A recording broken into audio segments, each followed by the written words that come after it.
కీర్తనల గ్రంథం 48వ అధ్యాయం. మన దేవుని పట్టణమందు, ఆయన పరిశుద్ధ పర్వతమందు యెహోవా గొప్పవాడును బహు కీర్తనీయుడునై ఉన్నాడు.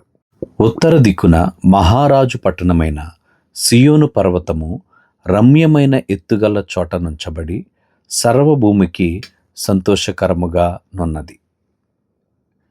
దాని నగరులలో దేవుడు ఆశ్రయముగా ప్రత్యక్షమగుచున్నాడు.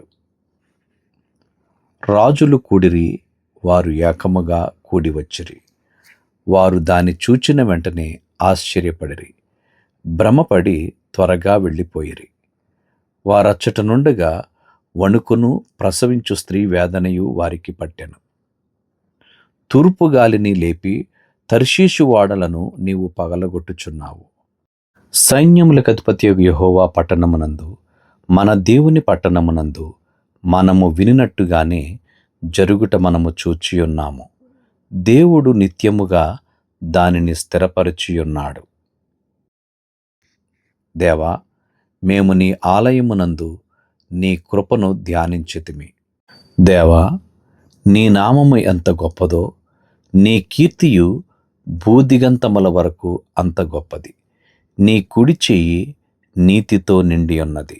నీ న్యాయ విధులను బట్టి సియోను పర్వతము సంతోషించునుగాక, యూదా కుమార్తెలు ఆనందించుదురుగాక. ముందు రాబో తరములకు దాని వివరము మీరు చెప్పునట్లు సియోను చుట్టూ తిరుగుచు దాని చుట్టూ సంచరించుడి.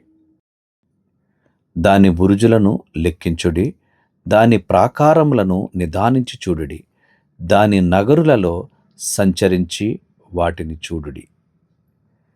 ఈ దేవుడు సదాకాలము మనకు దేవుడై ఉన్నాడు. మరణము వరకు ఆయన మనలను నడిపించును.